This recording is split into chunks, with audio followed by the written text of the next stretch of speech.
Hi, everybody. This is Vincent, and you're on Hanging Out Sunset, my podcast. I know what you're going to tell me.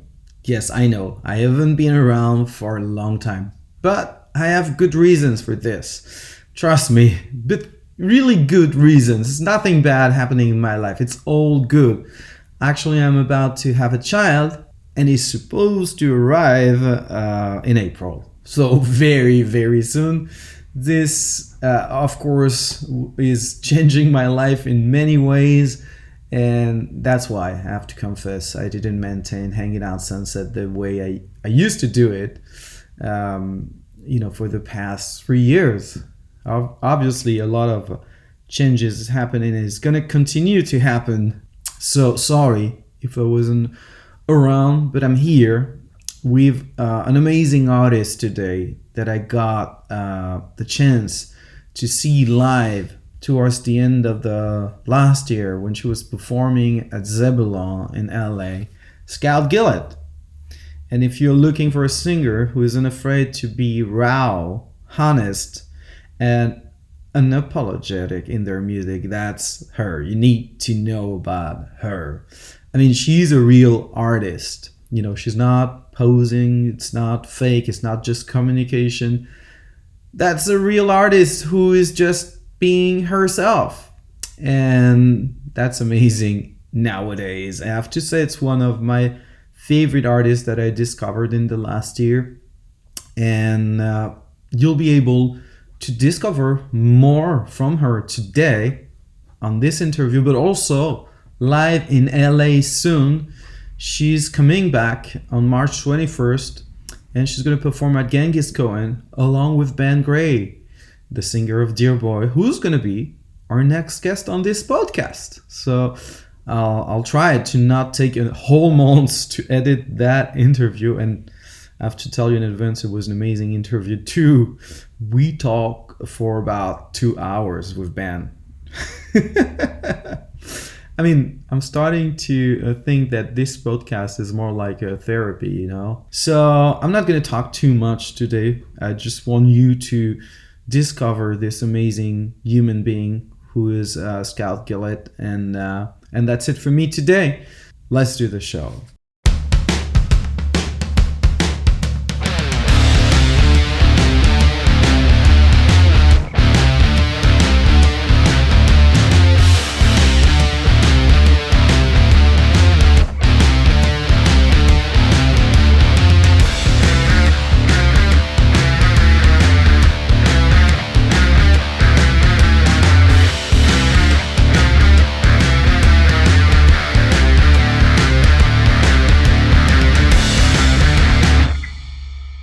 Hi everybody, this is Vincent and you're on my podcast, Hanging Out Sunset. And today I have the pleasure to have as a guest Scout Gillett from New York City, right? That's where you're based. Yes, that's where I'm based. Welcome to our secret location in Los Angeles, which is not on Sunset. But still, the vibe is the sunset.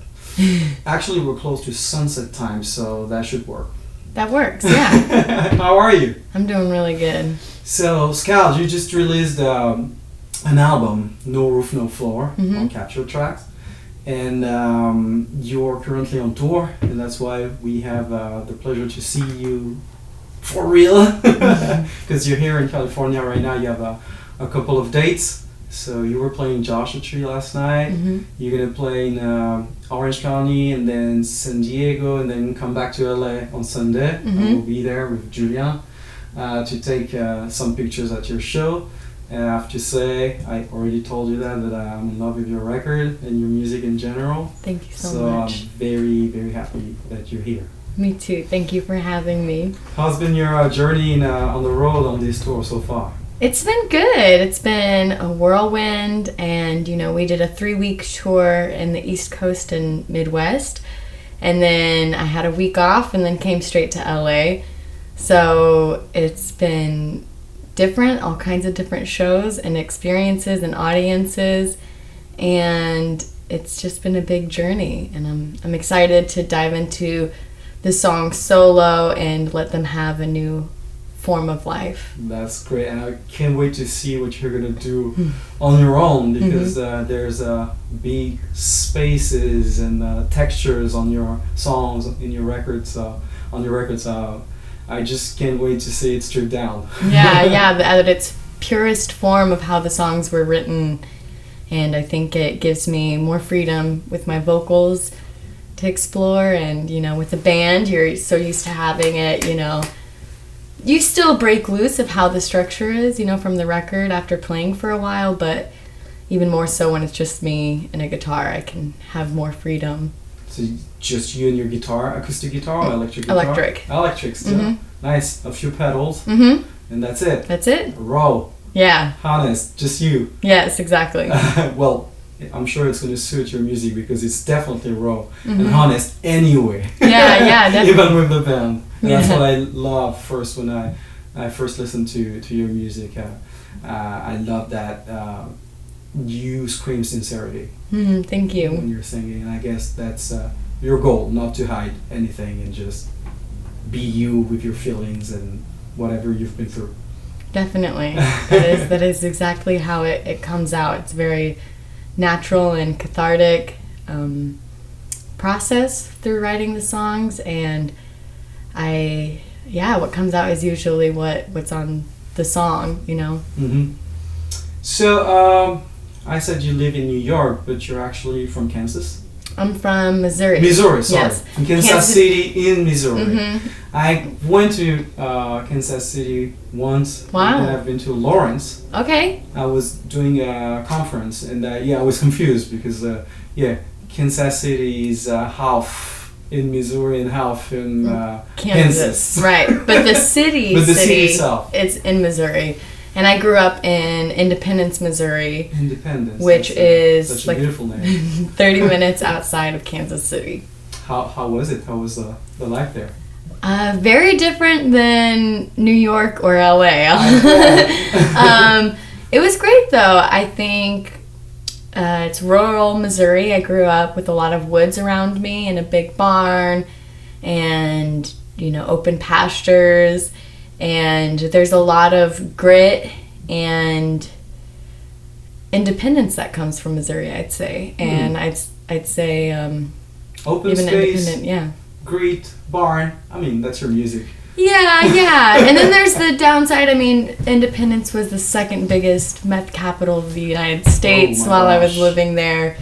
Low income. So, I mean, there's also, it's not necessarily beautiful, but I find it beautiful in the woods to be beautiful. And you like going to the woods, and I read a story recently that a tree saved your life. Yeah. You got back there earlier this year. Yeah, and that was in West Virginia. Oh, that was in West Virginia. Not there. Not there. What happened? Can you tell us? Yeah, I was in West Virginia to do a little writing and rest retreat. It was supposed to be, I was working really hard and I was like, I'm going to take a week off. And then I was told that Rolling Stone wanted to do a premiere on my cover of Come On, Let's Go. That's amazing. And they were like, do you have any video content for it? And so I was like, I will make a music video and give me 2 days. Oh my gosh. So I did a DIY video and I taped my phone to the back of a truck and had all these ideas, and one of them was to be in the woods with sparklers at the blue hour, which is when the sun's setting and there's like 10 minutes of it not being too dark but still having enough light. And my friend Carmel, who I was staying with, helped me with her flashlight headlamp, and she was originally not going to come with me. I was just going to do it alone with a tripod. And she started it, and I pushed record, had the sparklers, first take, and I just walked backwards off of a 10-foot cliff. Oh my god. Yeah, and you fell. I fell, yeah, and I landed on a broken tree, and the tree punctured my eye, and I broke my ribs and punctured my lung. Oh my god. And it was terrible. And Carmel came around and threw me on her back on the four-wheeler and rushed me to the ER, which was 45 minutes away from where she was living, with not the best care. They Yeah, it was very scary. How long was this ago? This was in April. In April of 2021. You're recovered now? I'm recovered now. It took about a month and a half, and I couldn't breathe. It was really, I really thought I was dying, and even more so, even when I was like, okay, I'm not dying, I am gonna recover, I really didn't think I'd be able to sing again. And that, to me, almost felt worse than dying, because it's just, singing's been my whole life. And after a month and a half, I was able to sing again, and it took me a long time to get to a lung specialist, and they actually said my lung healed back stronger than before.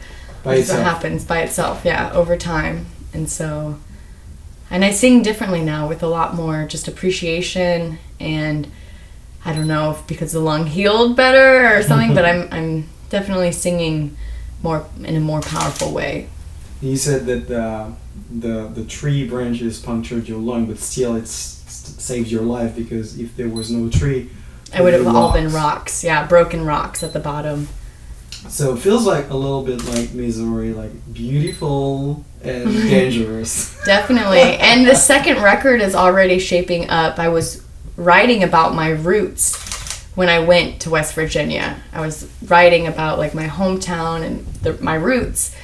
And so I think it kind of is forming where the songs are about trees, life, breathing, my roots, all of it. So it kind of... So it's going to be a record about trees. I think in a way, I think a lot of other things too, but No Roof, No Floor was definitely much inspired by the ocean. Oh, okay. And how's that? I spent summer of 2020 meditating in the ocean, and through the pandemic, my roommates and I would go to Fort Tilden Beach in New York every week. And I came up with the phrase while I was on mushrooms and meditating in the ocean of no roof, no floor.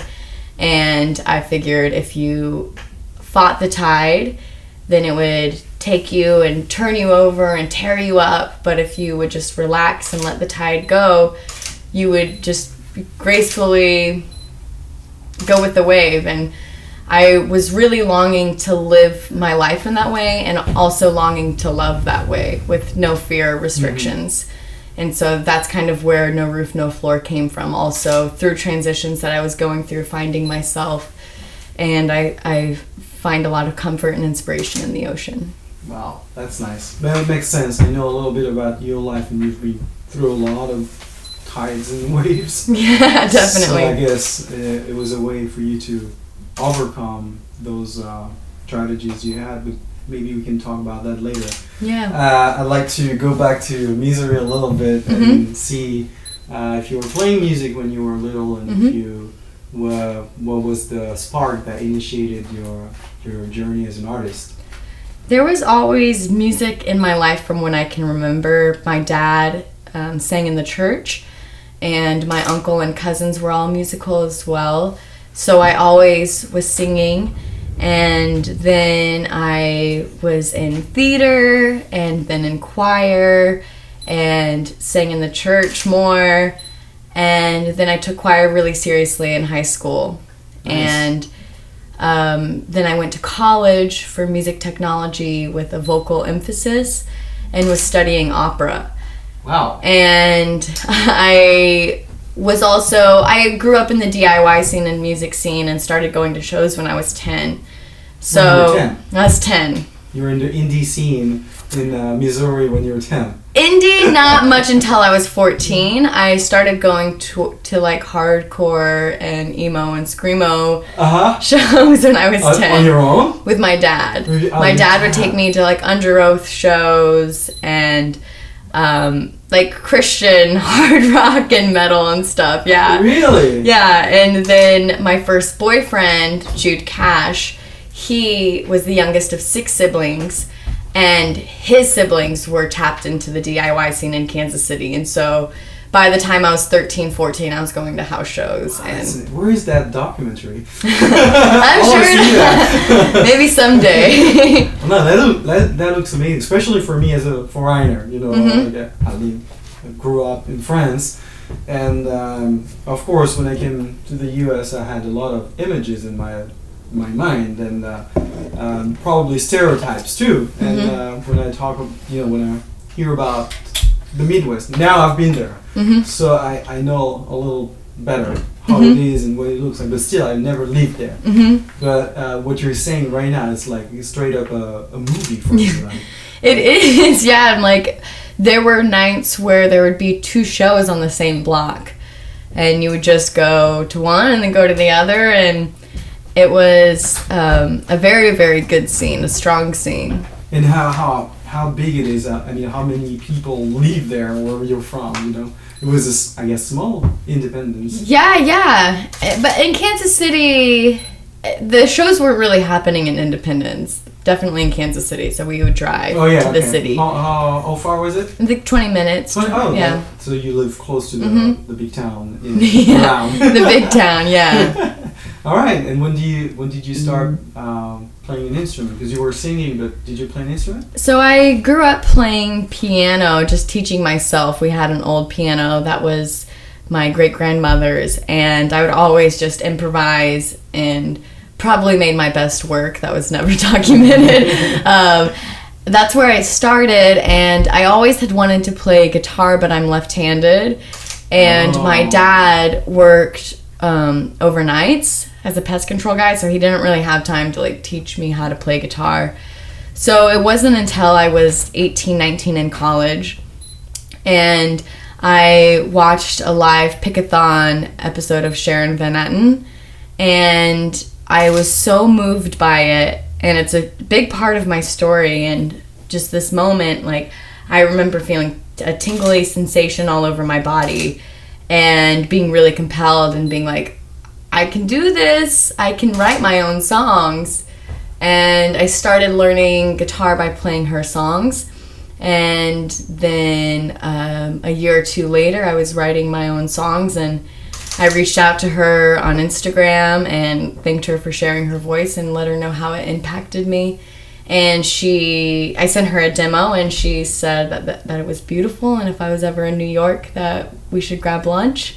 Which you did. And I did. Yeah, I booked a ticket with my 2 girlfriends from Kansas City, Courtney and Sydney, and I met up with Sharon and shared my story, and we had a lot of similarities in our stories, and so she's been your mentor. She has, yeah, and she's still in my life. That's a crazy story. And she actually, my roommate's now doing live sound for her. Wow. And so she we kept in touch, but it's just one of those things where it's like, okay, we keep hitting each other's paths. Gee, that's still a movie. The American Dream. Yeah. No, that's amazing. Sharon Van Etten, she's like an amazing artist that I love incredible. too. And I see that you're in the same family of artists, and I found that amazing that you've been able to reach out to her and that she would be so cool about this and just supportive nice and just meet with you. It's like a big boost, Totally. I don't think I would have. I'd always wanted to move to New York, but I don't think I would have been brave enough, I guess, or I just needed someone to really just give me that, like, no, you got it. That's crazy. Yeah. And she's already big when you yeah, that was this. in 2017. Yeah. That's amazing. And in the fact that you started learning songs, playing her music. I know. And even just feeling that moved, I watched live videos all the time, but it's something where I think I didn't know, but I felt that it was going to be a big part of my story, just watching that live session, and I had a feeling that it was a great impact. I wish I could have done the same when I had that first emotion, like, watching a video and I was like, something's happened, because I'm a musician myself too. It was Elliott Smith. Oh, yes. And that's why I'm in LA, actually, I have to say. I moved out to the... Well, see, that's an impact, yeah. Exactly. When I needed something different in my life, at some point, I was like, I need to do something big, because if not, I'm going to die here. Where I am. And I was like, okay, I'll move to LA. I just go, I want to play in the same bars that Elliott Smith went. I want to go on the Sunset Strip and see that figure 8 wall where he took the picture for the cover. I want to feel what it is to be there. Mm-hmm. And I did it. Like booking that ticket to New York and just meeting with someone you admire. I came here all by myself. Right. And I was like, what now? Yeah. How I was going to look day 3? Yeah. And here we are, 12 years later. Hey, this is how it's looking. That's so cool. So you didn't plan to move to New York. You go to New York to meet with Sharon, and then you're like, okay, I'm going to move there. That's what happened? That's what happened. I had always wanted to. It had been a desire of mine because my gram and grandpa on my dad's side went to the New York Academy of Performing Arts. And so I had been told these stories about them and Robert Redford, staying on their couch and being in their wedding. Totally crazy. And, my gram got pregnant when she was in college, and so they had to leave. And then my grandpa continued to make films, and a lot of B-rated films, like The Giant Spider Invasion, Nice. which is like this cult classic in Japan that Mystery Science Theater redid. And so I always had dreams, and I knew my gram wanted it for me as well. No, that's amazing. So you had an attachment to New York. I had an attachment. By your history. Right, but I didn't really... I grew up with such a tight-knit community, and I felt like I had to get out of there, but yeah, I needed an extra push from an outsider, and definitely someone that I admired as well. And you mentioned that you went to church. Was that like, did you live in a very family of believers, like community, like very, like singing the church songs? Oh yeah, definitely. So I guess, tell me if I'm wrong, but I imagine when you're in a family like this, it's really hard to leave the nest and go somewhere else on your own because you're just so used to be with your family all the time. A little bit, yeah. I'd say with religion and stuff, my mom, she is one to always keep you on your toes, and I think I got that trait from her. We changed religions kind of often. We were like Changed religions. Yeah, I've been baptized, I've had a bar mitzvah, I went to non-denomination, Nazarene church, grew up in a Community of Christ church, RLDS was big, Mormons, all that stuff. So it was a big melting pot of religions. She was just exploring to find a sense of home, I think. And there was only 4 people in my immediate family growing up, just my brother and I, and then my mom and dad. And we always hosted foreign exchange students, and I was close with my cousins.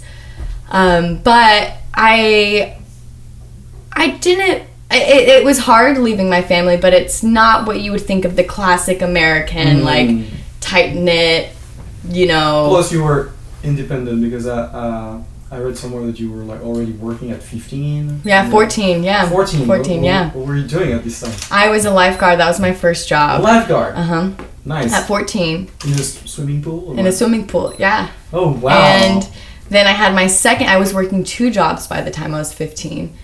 And before that even, I was helping my grandpa paint houses. So I bought my first car when I was 15 from my own money before I could even have my license. So That's I was amazing. I've always been hardworking, and when I have my mindset on something, I've always been able to achieve it. And still, you managed to go to college of University of Central Missouri, right? Mm-hmm. For music, and that's where you learn opera singing, I guess? Mm-hmm. It's crazy to me. Yeah, and I did drop out. I only went for 2 years, and I was driving to Kansas City like twice a week to go to shows, and I wasn't really finding the community in Warrensburg, Missouri, which is more rural than you can imagine, and so I dropped out and started writing my own songs and working in the city.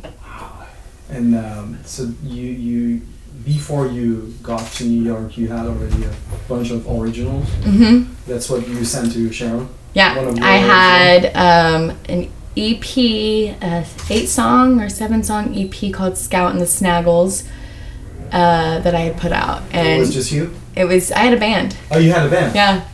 Oh wow, that's not online, right? It's not, but some people have found it somewhere, and I want to know where. I only have the CDs. I put it on Bandcamp, and then later took it down when I moved to New York because I wanted a fresh slate. But I might put it out again in the future. I'd love to hear that. Yeah. So you arrived to New York, and you didn't plan this. So obviously, life in New York is expensive. How does it go for you in the immediate first days? Like, Whew. I was lucky that I was able to find a job literally the next day, right away at a coffee shop. And that was at Toby's Estate Coffee in Williamsburg. And I had made some of my dearest friends that are still a part of my life and community now. And we are all musicians. And my bass player, who I still play with, I met at this coffee shop, and he was the roaster, and I went up to him like after a week, and I was like, "Do you play music?" Because he just looked like it, you know. It looked cool, and he said that he dabbled, but he was actually a really good jazz bass player. Oh, wow. And we started jamming, and it was hard for sure because I also don't have the luxury of having, you know, family that I could like fall back on for money, so I was working a lot and adjusting at the time I was partying too, because that's how you'd make friends. You'd go to shows, and you probably know how New York is. You can just party all night, and it took me a while to really like be like, oh yeah, that's how my money goes, you know. And how old are you at this time? How old was I? Yeah, I was 22. 22. That's the time where you do those things. I know. So stupid. So you work hard and party hard. Yes. And then you still have the time to start your first band in New York or something? So I was playing with Ted, the bass player, with my solo stuff. And then my band Shadow Year formed in December of 2017. And I met the guitarist and other writer Tyler through that coffee shop as well. He was a friend of someone I was working with, and it was around Christmas of 2017 where we did our first studio jam. It might have been Christmas Eve, and that's when that project started. And so then I was always focusing on my solo stuff, but then Shadow Year definitely took the main focus for a few years. But you're not playing with Shadow Year anymore, right? No, through the pandemic, we kind of both started to do our projects, but maybe there will be. Yeah. Maybe we'll reunite again. And how was the scene in Williamsburg at this time? Or was there a scene? It was fine. Yeah, there was a bit of a scene. I was playing more at like Our Wicked Lady, Sunnyvale, Alphaville, Babies. So kind of the same clubs that I'm playing at now. Okay. Yeah. I don't know much about New York. I've only been there once. But it looks like a vibrant and really hard city. I'm very comfortable in LA because, you know, I don't know, it's not that dense in a way. It feels like you said, like New York, you could party all night and just go to work the next day. It's like there's a continuity in the noise and the static energy constantly just buzzing. Yeah. Wow. So you still live in New York, right? Mm-hmm. Where are you based? Still the same? I'm in Bed-Stuy. And where is that? That ends in Brooklyn. Yeah. Oh yeah, Brooklyn, of course. And are you still in touch with Sharon? Mm-hmm. So how is she impacting your life right now? In a nice way, just, you know, after the record being really supportive, and after the fall she sent some messages. I saw her record release at Union Pool, and that was great, and I got to see her Wild Hearts tour show in New York and hang out with her after. But, you know, she's got a 5-year-old kid and a family, and yeah, so it's sweet and nice when I get to see her. It's good to have the news from her and get in touch from time to time. Mm-hmm. She's still a great drive, I guess. Mm-hmm. Definitely. And you started your own booking company. Mm-hmm. That's what I read. What's the name again? Road Dog Booking. Road Dog Booking, I like that. Why did you start that and when? I started it because I started it in 2018, and I was booking my own tours, and one of my greatest friends, Isaac McClung, called me Road Dog because I love being on the road, and so a lot of friends would call me Road Dog. And I realized that there was a need for a booking agent that needed to help independent artists, because I realized myself booking my own tours that there are gatekeepers at venues who are like, what's your touring experience like? And it's like, well, how do you get a job without job experience? So it's about building good bills and just like letting the venue know that it's going to be a good show. And I found I was good at it, and I just kept going with it and building it, and it was going well. And then the pandemic hit, and I felt pretty done by it because I was working on like 3 tours that had to be canceled. Oh, damn. And then I had a client, Hannah Francis, hit me up in about a year ago, and she wanted to do a 2-month solo tour. And I was like, that's crazy, but I love her music a lot and really believed in her and saw a lot of myself in her, actually, of like just how hungry she was to play. And then since then, and I think since my success, Road Dog's been growing as well. So that's amazing. So you book other artists too, and you keep doing it, like helping other people. Yeah, that's amazing. And why is that you're a road dog? What do you find on the road that you don't find when you're home?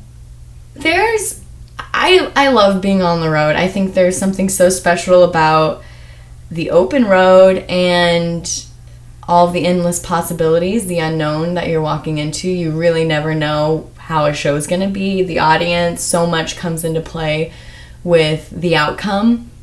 And I learned so much at such a radical pace on the road of how I need to sing songs, how I need to demand the audience's attention between how a room sounds, how a room feels, what I like about it, what I don't, and I have the whole next day to meditate on it. And I also record all of my performances to listen back and to take notes. And so I like that, and I just love traveling. I mean, it's hard. It's really hard too.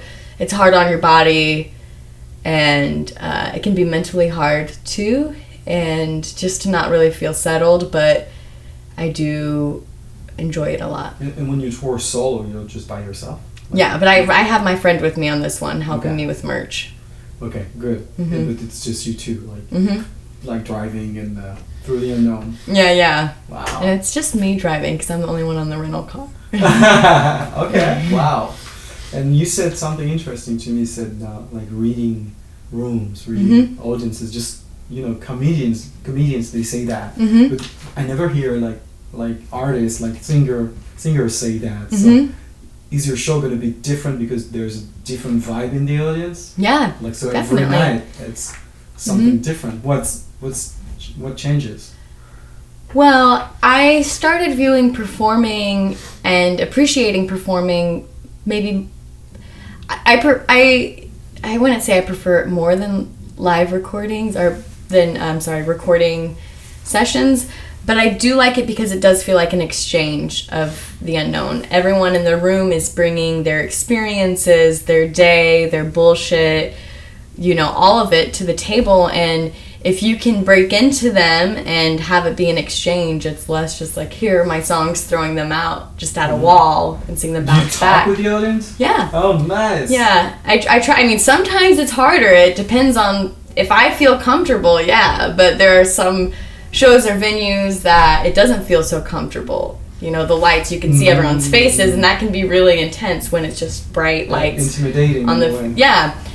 But if the vibes are all good, if I'm feeling comfortable, I'll try to have, some things to talk about or engage with them. And I think that also helps a lot with it being solo and on solo tours. Do you have like hecklers? Sometimes. How do you manage that? Shut up! Yeah. I've told people to shut up before. Oh, you did? I did in Kansas City. I said, this is a ballad, so shut up. And everyone shut up, and then they thanked me after. But I don't know if I could do that solo with myself. My band was behind me to support me if the heckling kept going. And how do you judge that a venue is going to be good for you? Like, how do you know the market? I mean, to me, it's like science, like magic. Yeah, I mean, you don't really know. There's venues that I've played that I'm familiar with and that I go back to. I'd say for this West Coast one, I feel pretty good about all the venues that I've walked in and have known about them and haven't played them yet. So I think it'll be a good experience, but it is something where you just have to be present and also just in tune with yourself and be able to be intuitive and intentional. And how do you market that? Because when you book yourself a show, you're on your own, so you have to do also all the marketing, I guess. Definitely. It's a lot of work. Yeah, tour managing, all of it. Yeah. Booking hotels, figuring out the merch. It's a ton of work. Yeah. I get even better appreciation for your music. You're gonna now I know what's behind all of this. Yeah. It's just you putting the hours on. Mm-hmm. So how do you do you reach out to the local radio stations? How does it work? Yeah, some of that. I do have PR with Capture Tracks and also radio. So Tarot Bird helps me with radio. But I just reach out to people that I know and I send invitations. I do research. That's nice. I try to work with people at the venues, like promoters and stuff. That's good. Yeah. You're doing great work. Thank you. And I also read that you're very involved with causes. Like I read something about Narcan training, but I don't know what it is. Can you educate me? Oh, yeah. So Narcan is what you use when an overdose happens. So it's a nasal spray and it's 100% effective for opioid or fentanyl overdoses. And I got involved with that because I had just lost too many people to accidental fentanyl overdoses. And I know it's one of the leading causes of death for people from 21 to 29. Yeah, it's a big it's thing. It's over car accidents. It's become a huge crisis. And I lost someone that I was dating in 2018 to an accidental fentanyl overdose, and it rocked my world. And that was right before I started Road Dog as well. That's when I was just kind of like, I want to be on the road as much as possible. I want to just live my dream and go after it.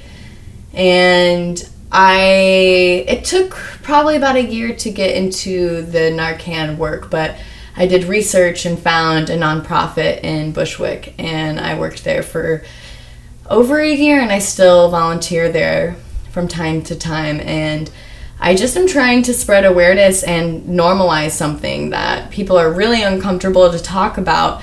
But it's like, hey, listen, sometimes people do drugs or like to put things up their nose, and that's okay. I'm no one to judge, but let's just be safe and normalize this and normalize establishments and venues and bars having this. And so I was doing training and doing a lot of events that had Narcan training at it. And I think I read somewhere that sometimes at shows do you educate people Yes, about yeah, definitely. And I did it on the East Coast and Midwest tour, but it can be sketchy flying with Narcan. Someone told me that, so I didn't. Sorry? It can be weird traveling with Narcan, and you could get stopped and hassled. Someone told me that, so I didn't fly with the Narcan to the West Coast. Because of the different regulations in different states? I guess so. I really don't understand, and I'm hoping to bring some in March or have it shipped out here in advance, but I think that it's just not normalized, and so they're like, well, are you doing a lot of drugs? Is that why you're bringing all this Narcan? And it's TSA, I don't think will really understand this. Maybe you can help from the organization. Yeah, definitely. You're working with sometimes. Yeah, it's to me it's crazy. Again, as a foreigner, I see that and I'm like, what's happening in this country about these drugs? Because we hear about it on the news constantly. Mm-hmm. And this year again, there was like a big thing in the news because they found some fentanyl in candies, Mm-hmm. like in the truck, like on the border, like. And to me, it's like it's crazy. I don't get this. I guess it's the new drug that is killing everybody now. Yeah, And, it is. It's hard. Yeah. So my friend Julian is just showing me some facts right now. Just in 2021, nearly 108,000 people died from overdoses. That's and 71,000 of them died from fentanyl overdose. That's 71,000 of 100,000 of fentanyl. That's like, it's so crazy. And really, before 2017, I had never heard of fentanyl. I'd never even really known, and I didn't know this person was using either. I know that they had in the past and they were clean. And so it really rocked my world. Yeah. You had no idea, and it just happened, they overdosed, and you just left in the world with that. Oh my gosh. And I'm sorry first. Thank you. Thank you for like having the strength to want to talk about this and helping normalizing. I think it's something beautiful that adds up to your story. Thank you. So, yeah. Thank you. What, sorry? It's twice more than COVID. Twice as many deaths as COVID-19. Wow. Wow. More than cancer, more than double of car accidents, and suicide.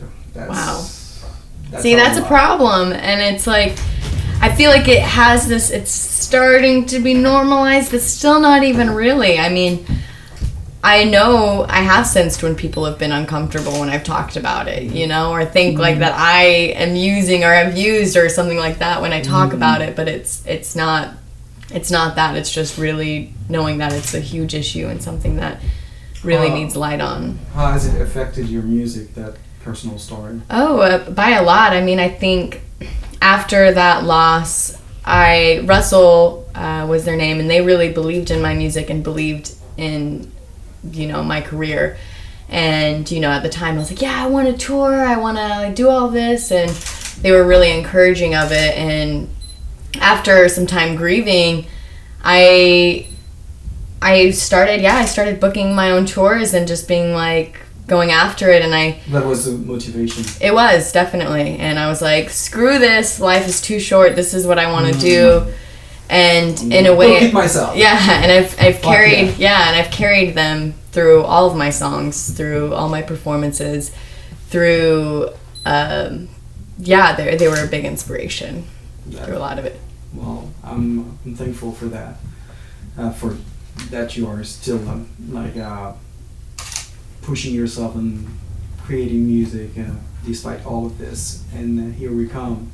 You had a big year because you released an EP in April, am I correct? And now your album, almost less than a year after that. Oh yeah, just a few months after, yeah. That's amazing.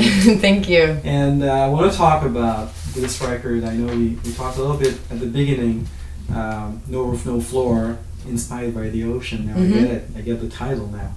And you recorded that at Nick Kinsey's studios, the Chicken Shack. That's right. It's in a barn in upstate New York, and you recorded with the doors wide open. Is that right? That looks like a Neil Young fantasy. Amazing. Yeah, it was. It was really cool. So we recorded it in Stanfordville, New York, and I found Nick Kinsey through Kevin Morby. He played drums in Kevin Morby's band, and I saw Waxahachie was recording there. And so I reached out to him, and we started this session in February of 2020, so a month before the world shut down. And then that was all kind of more indoors in the studio, and that was like Crooked, Mother of Myself, and Western Eyes in 1 to 10. And then everything was on on hold, and Ted, the person I was playing bass with, he's originally from LA, and he moved back to LA to be with his family. And yeah, my band kind of just dispersed, and I was on unemployment, and that changed my life because I had never been paid to be an artist. And that funded my record, truly. That and the stimulus checks. You know, if you would be French, you would have unemployment every month being an artist. Well, some French person can marry me, and I'll gladly take that. I know bunch. All right, we'll set that up later. No. And so that was crazy. I mean, just kind of, the pandemic was a dark time in a lot of ways, but it actually funded my record. It helped me write this record. I got to just be really free and not work all the time. And I, found my sobriety through there. I became sober, and I don't drink anymore. And it was a great experience. That's amazing. So you got to restart the process of recording the record after, well, not after, we're still in the pandemic. Yeah, but after it was like a little, so we went back, and Nick called me in August or something, was like, let's get this going. I know some session players who could play on it. And so that was Elle Kempner from Pale Hound, and David Lismy from Miss Mister, and Zach Janikin from Donald Fagen's band, and Donald Fagen of Steely Dan, so it was like some legends. That's amazing. And I was so nervous because I had only played with people I knew. Mm-hmm. And I had to write Trust on My Hand. I know it's so cheesy, but I wrote Trust on My Hand every day because I was really nervous about it, but I had to like meditate every morning and trust that it was the right thing. You meditate a lot. After every show, after before shows, after shows. Is there something new in your life? Ish, I'd say since the pandemic, it's become more of a practice for sure. And what do you find in that? Like, it helps you like reflect on what you just lived. Like, for example, after a show, why you feel the need to meditate about that?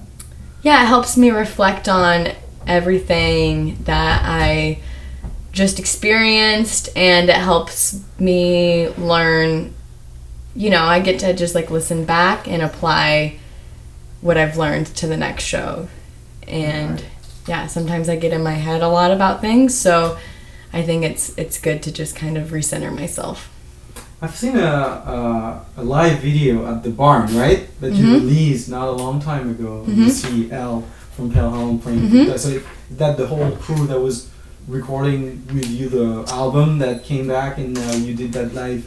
So Elle is the only one that came back for that, and then I used the rest of my band that I've been touring with. So I had said, because I'd been playing live with my band, Ted moved back to New York to play music with me. I called him and I was like, leave LA and come back to New York. We got a lot of shows coming up. So we did that, and then Chris, who plays drums, has also played with me for 5 years. He played in Shadow Year as well. Oh, okay. And so I just felt like it was a different kind of tightness and togetherness. And then, Nick Kinsey recorded it, and then Elle came with us to play as well. I love the video that well, there's more coming up. Nice! That the whole set? There's like 5 songs. Oh, cool. Perfect.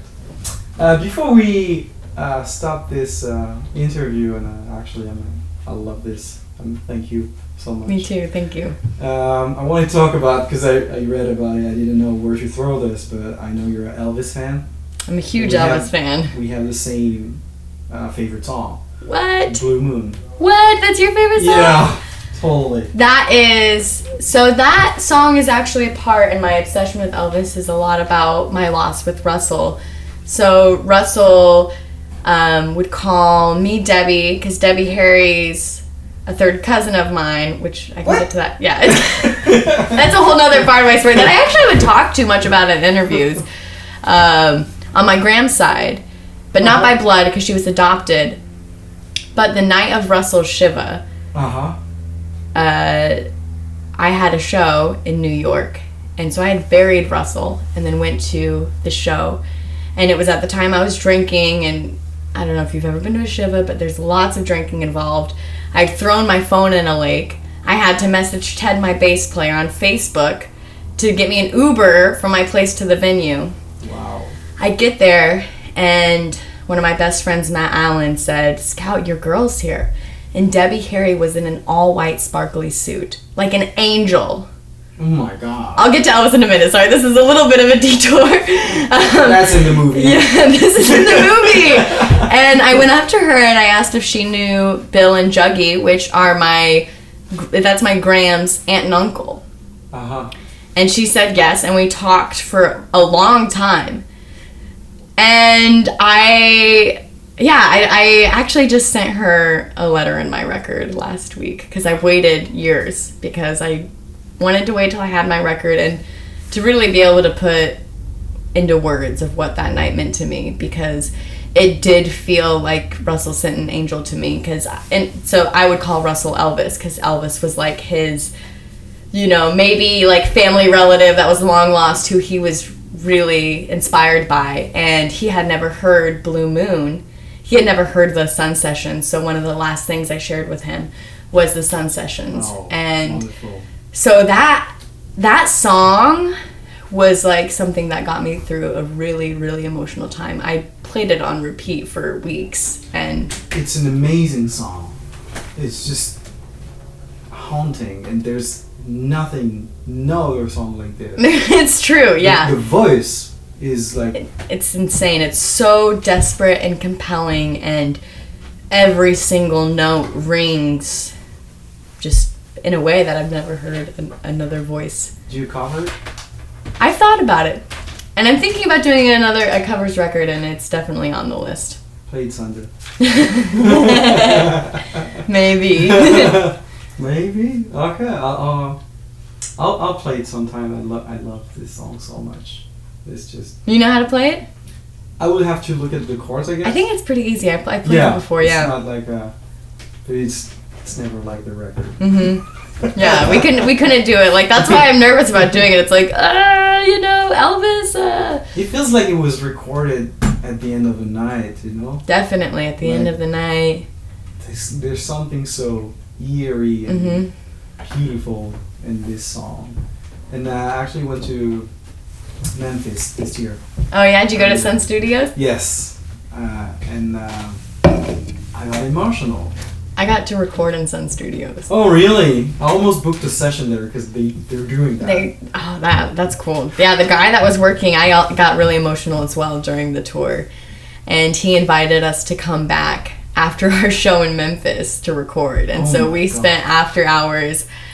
Actually, I'm not gonna lie, on the back of the picture of Bono that's in Sun Studios, I did write in Sharpie on the back of it, "You tried your best." I don't know why. That's true. I don't even know if I have anything against Bono, really, but it's nothing like Elvis. Yeah, exactly. And I was there for Elvis. Sun Records, so right. What are you gonna do? That was a crazy experience, being there till like 4 a.m. at Sun Studios. What did you play? I played some older songs. This was in 2019, and I played...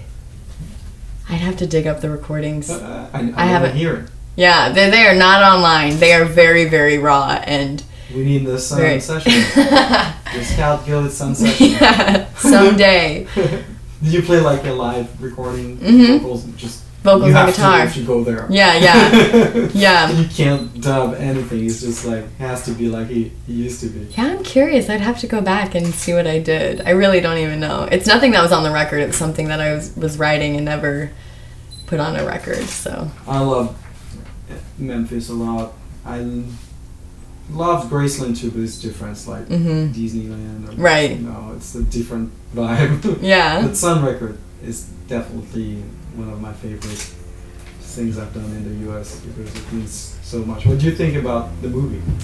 I haven't seen the Elvis movie yet. Yeah. No. You don't want to?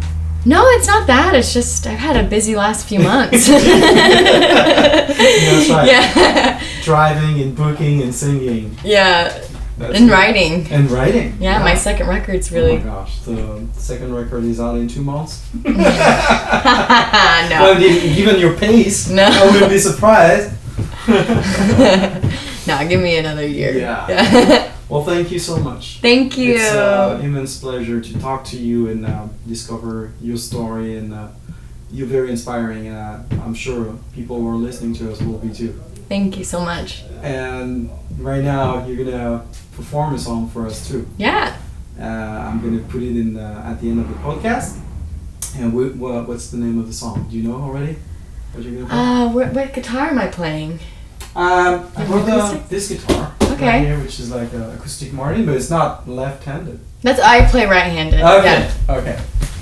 And What song am I gonna do? I was thinking either. can I suggest something? Yeah.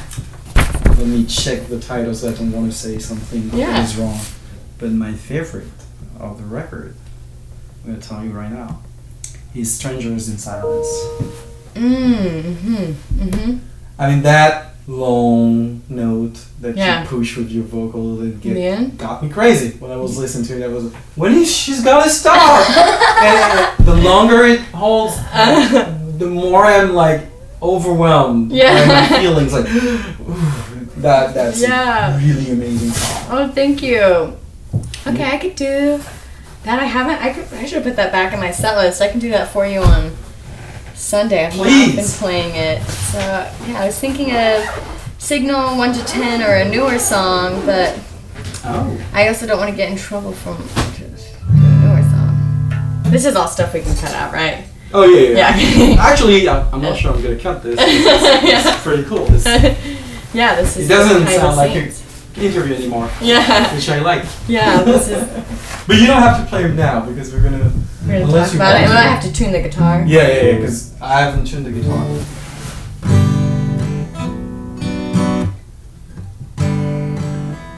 We should play Blue Moon. We should play Blue Moon. Blue Moon. You saw me standing alone. Oh my gosh. Without a word in my heart.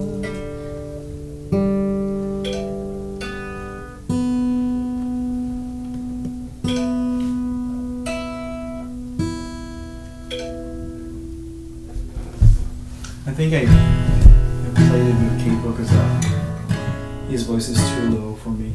Oh yeah. Elvis. I'll play a new one. Cool. What's the title? Blur. Looked up inside,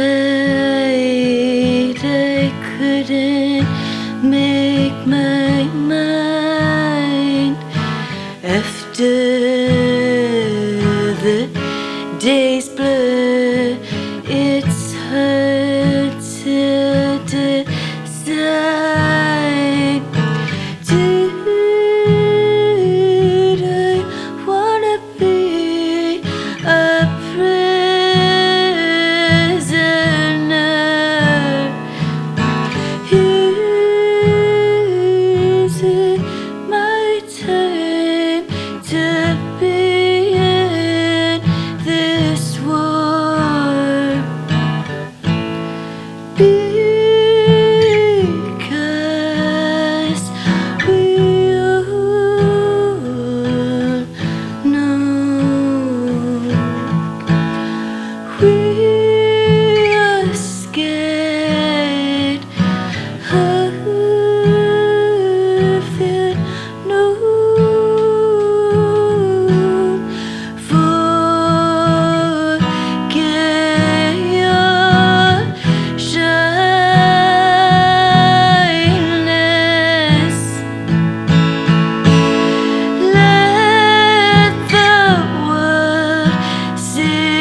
that I'm really torn.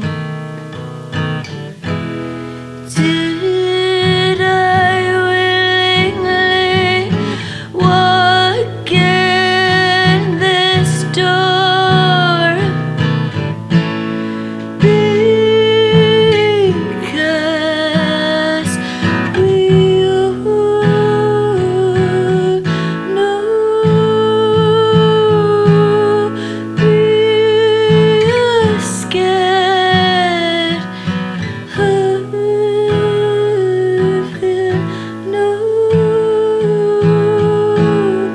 forget your shyness.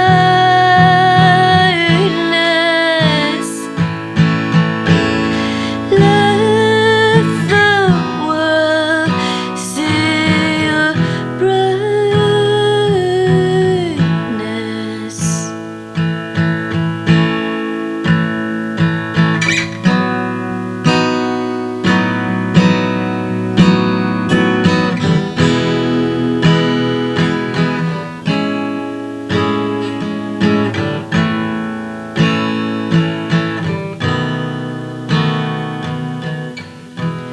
You're gonna let it shine on me someday.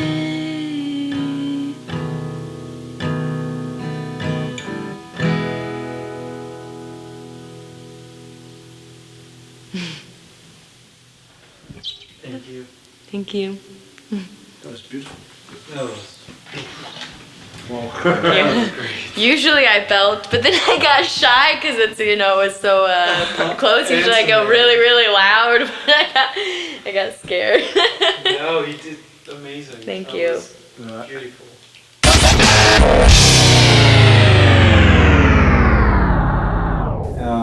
So Scout Gillett was on the podcast, you guys. I think you're gonna fall in love with her, like I did. So thank you so much for being here Thank you. today, and we'll see you on the road. We'll see you on the road. Thank you.